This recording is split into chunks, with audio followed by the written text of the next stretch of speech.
things are getting spicy in the NFC right now. Boy, oh boy, I don't know if you all saw that tweet coming out of there from Jarrett vs. FC. Oh, I got a lot of attention.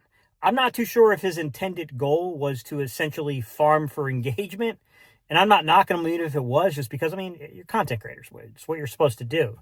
With that said, I mean, 10,000, reactions to it, 1.4 thousand comments. Like, I mean, it drew some attention. Let's talk for a second about what was claimed inside of this tweet. In the NFL, there's an unwritten rule. Give me a little bit of time, guys. I'm going to explain where that whole concept of the unwritten rule thing comes from. And I'm going to give my take on it, which you probably guessed that I probably see things differently than him, but we'll get to that. Teams don't claim waived injured players. It's a courtesy so the original team can stash them on injured reserve without losing them. Courtesy, this all got some background stuff to it, guys. We're going to jump into it a little deeper. 31 teams respected that with the hashtag Rams offensive lineman Willie Lampkin. Hey, only thing I can always say is don't put players with value out there exposed on waiver wires, or it could go the wrong way for you.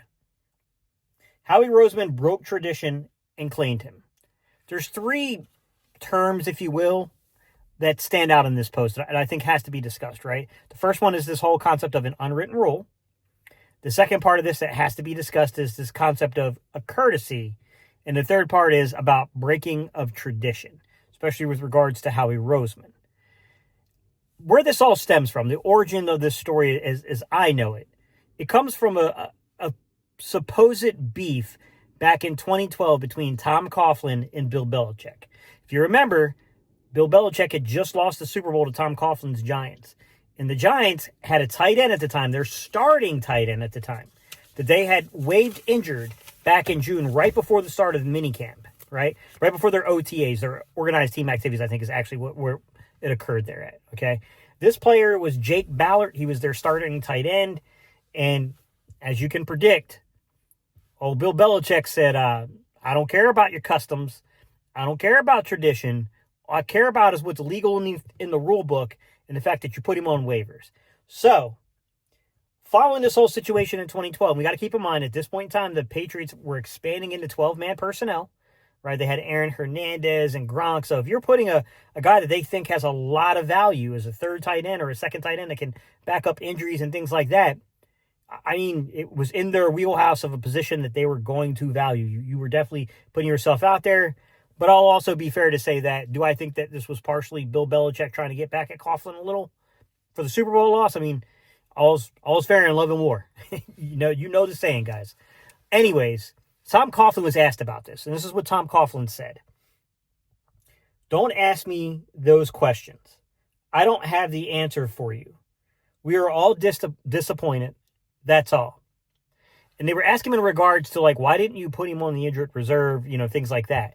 Like, why did you expose this guy to waivers to try to clear him through the waiver process to have him revert it to your injury reserve instead of just placing him there to begin with, okay?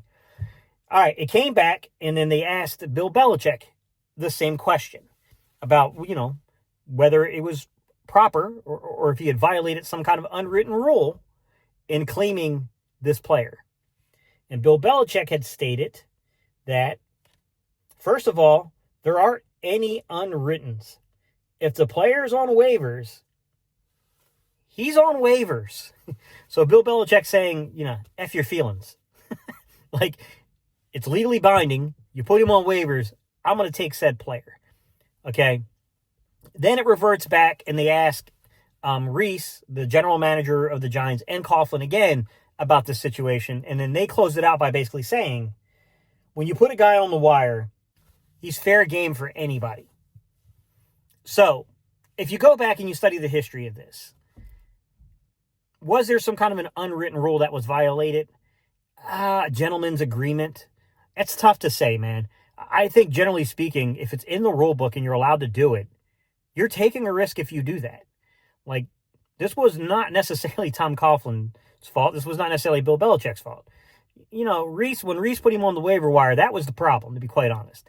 And, Coughlin was a little cryptic in his messages. I'm not too sure that the issue was necessarily with Bill Belichick as much as it was with Reese. Because, putting that man on the waiver wire, your starting tight end, is, that was definitely a risky venture to do. Probably not in your best interest, probably not the smartest move.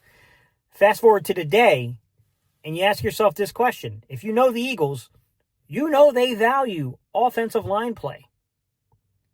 You take a guy like Willie Lampkin and you expose him to the waiver wire, whether you feel that there's a tradition and things like that would carry this guy through, you took the risk. You made the foolish move.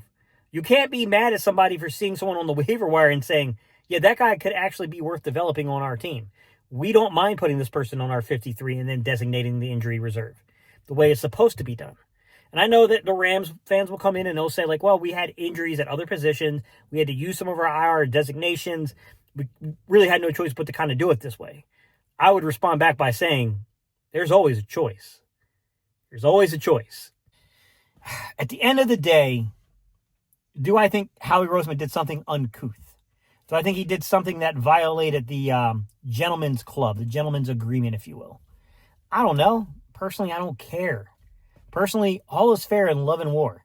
You place the man on the wire, okay? You put him on the waiver wire. That's on you. Because I can make the argument there were 1,184 players that were waived, and only 30 of them were claimed. So it's pretty rare that a general manager or an organization claims a player that you waive. You normally can get guys that you want through onto your practice squad if that's where you want them, or to put them through the waiver wire with an injury designation to then be reverted back to your injured reserve list. Okay? Normally you can, unless there is value, and that's the part that's missing. There was value with the player. You put a player that had value to other organizations on the waiver wire, and they got claimed. And like anyone that's been around the league can tell you, you're playing a dangerous game with quarterbacks, offensive linemen, and defensive linemen in particular. I think sometimes if you got a highly athletically gifted guy, it can be really any position. But I think cornerback in particular, because of how difficult it is to play that position, teams will take a swing on the waiver wire with some of those guys, to be quite honest. But in particular, the cornerstones, quarterback, offensive line play, defensive line play, that's where you can get taken from. Like, it's happened to the Eagles quite a few times with defensive linemen and offensive linemen where we've had them claimed after we did it. It happened to us right now. We claimed Willie Lampkin. That gave us 12 offensive linemen, so someone had to go. You're not going to keep 12 offensive linemen. Even 11 is a stretch. So what happened? Instead of putting the vested veteran out there who doesn't have to go through the waiver wire, right? You could cut a backroom deal with him. Instead of putting that kind of guy out there like Brett Toth through the waiver, not waiver because he's not going to be through the waiver wire, but he could be waived. Instead of doing that and being able to work out a deal with him, we took a chance and we put a young guy out there. A guy that has guard center versatility. A guy who was in the national championship game a few years ago. A young man that, I think the Eagles would have liked to have back on their practice squad or even back on their active 53 as they kind of got everything through and done with. But we exposed him to the waiver wire and it didn't go our way.